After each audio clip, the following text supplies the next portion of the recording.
You're listening to The Mark Moses Show on Sports Radio 95.9 The Fan. Hey, welcome back to the show. Still to come, Dave Wakovic, voice of the Brevard County Manatees. He'll be joining us here around 4:30, 4:35 as the Tees will be taking on St. Lucie down there in Port St. Lucie.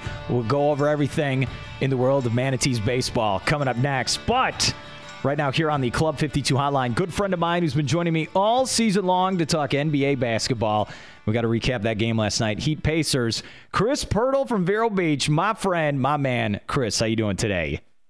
I'm doing great, Mark. Greetings from Indianapolis today. Oh, okay. I got an email from you yesterday, and you're like, hey, Mark, by the way, I'm going to be at the Heat Pacers game tonight. How'd you get hooked up with this, man? Are you James Bond? What happened?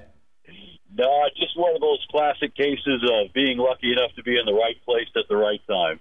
What was the atmosphere like that going into that game, especially you're down 3-1 and they got embarrassed in Miami? I mean, what were those Pacer fans like going into that game? They were electric. I must say the fans were top-notch last night. As I told you on that email I sent you last night, I was walking down to the field house. I got there about 45 minutes early and just to take in the atmosphere. An electric crowd last night. They were definitely ready, and they got what they wanted. They got a Pacer victory, and they've got some hope of having a Game 7 here on Sunday. Yeah, you're absolutely right. Game 6 will be Friday night in South Florida at the American Airlines Arena, and it's a tale of two halves. You look at the first half, Pacers only scored 33 points. I mean, it was a fantastic job by the Heat playing defense in that first half. And then what happened in the third quarter? I mean, was it all LeBron on the bench? I mean, what happened, Chris?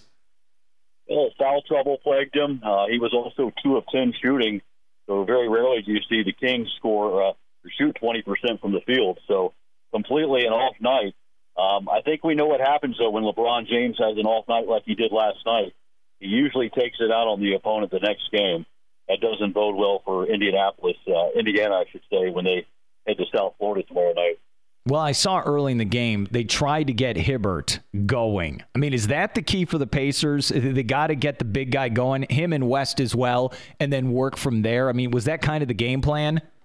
Yeah, it's definitely one of their main keys, and it's important to get the big guy going early. Unfortunately, he kind of gets in a funk and gets disinterested if the game goes on and he isn't doing much. So they've seen that go in some really bad directions the playoffs, and they don't want that to occur again. This would be the worst time for it. You know, Mark, in a game last night where you had the 2 forwards for Indiana, Paul George and David West score 57 points, and Miami's big 3 only scores 45, you would think we would be talking about at least a double-digit victory last night for the Pacers.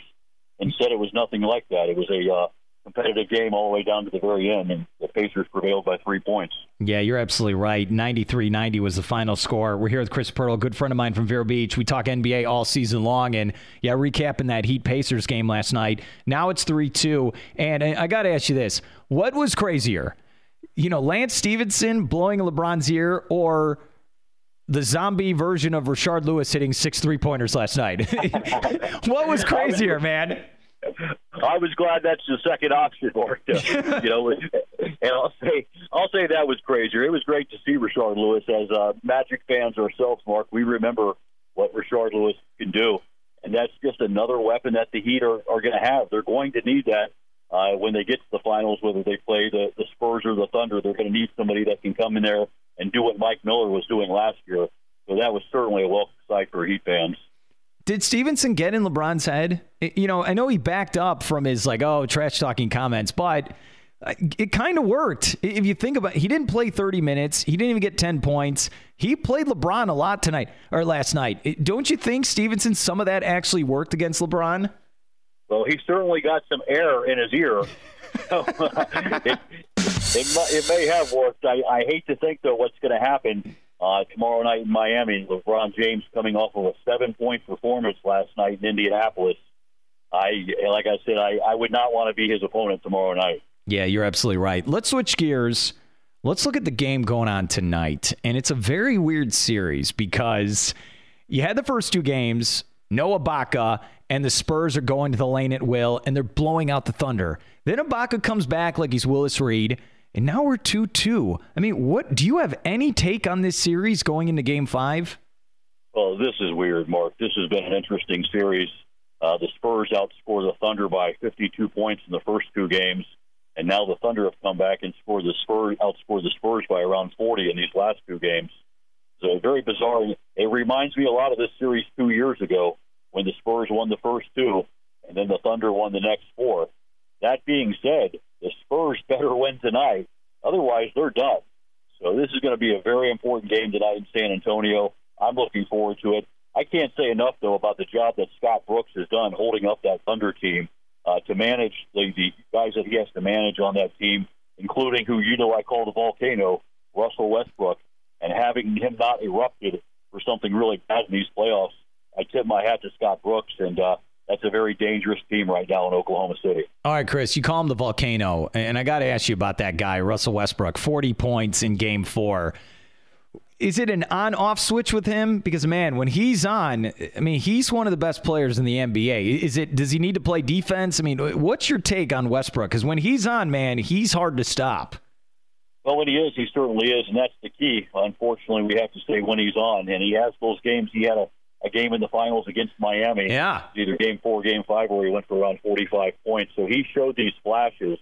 He just needs to do it on a more consistent basis. And tonight would be a perfect night for him to do that for that Thunder team. So this is when the stars come out. Games like Game 5, Game 6, and Game 7. If Westbrook wants to be in that class, tonight would be a good time for him to get started. Okay, I'm going to put you on the spot. Who's winning this game tonight? I like the Spurs. I don't think they make the same mistake twice as far as losing 4 straight games to Oklahoma City. I don't think Popovich lets it happen. I don't think Parker, Duncan, Ginobili let it happen. You're talking about the big three with the most playoff victories of any big three. They need to show some pride, step up, and get back to the finals and get rid of the Thunder. If you're Serge Ibaka, don't you go to management and say, I want a $300 million extension right now? Because with me, we're a finals contender. Don't you do that if you're Ibaka? Yeah, you do that if you're Ibaka. What if you're the fans in Oklahoma City? You know, when the guy goes to the free throw line, do they yell MVP for Durant, or do they yell it for Westbrook, or do they yell it for Ibaka?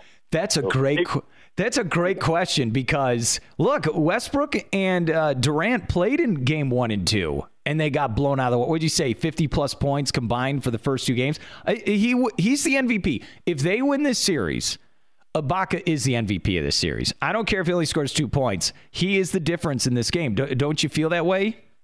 I agree. I mean, you can't argue with what it looked like. The Thunder were about to be swept from these playoffs, and here comes Serge Ibaka. So, yeah, he's definitely the MVP. I will say this, too, Mark. Just because if the Spurs win tonight doesn't mean they're going to win this series. They still have to go back to OKC, and we could be looking at a Game 7 Monday night in San Antonio. So, can't wait to see what's going to happen with this series. No, you're absolutely right. We're here with my good buddy Chris Pirtle. We're talking some NBA here on a Thursday. And here's the thing. I made this joke for This Day and Dumb where it's being discussed. The Clippers are going for like over $1 billion. All right. A team that's never won a championship. They do play in LA. They have superstars. If they're worth like $1.5 billion, what are the Lakers worth then? $12 billion? What am I missing here? Oh, yeah, I would say at least 100 times what the Clippers are worth. So, $100 billion. All right, bonus question. Who gets a coach first, the Knicks or the Lakers? The Knicks. The Knicks, I really think Derek Fisher is going to be the coach, and it's just a matter of time until the playoffs wrap up for Oklahoma City. So I think it'll be the Knicks signing Derek Fisher. I don't know what's going on with the Lakers. There's been about 10 possibilities, and this may take a while before they get a coach. They're waiting for Phil Jackson. They're waiting on his. That's right. His name is Chris Pirtle. Follow him on Twitter. It's a good one. Chris Pirtle 42. Hey man, I appreciate you coming on, helping me out, and joking about the NBA. We got a great game tonight. Thunder Spurs. Friday night we got Heat versus the Pacers down there in Florida, South Florida. Chris, you have fun, and let's get you on next week. All right, man. Certainly, Mark, I just want to say a quick happy birthday to you, my friend. You're our sports voice on the Space and Treasure Coast down there in Florida. Nobody does it better, Mark. We love you, and happy birthday to you, man. All right, thanks, man. I'll see you around, all right? All right, take care.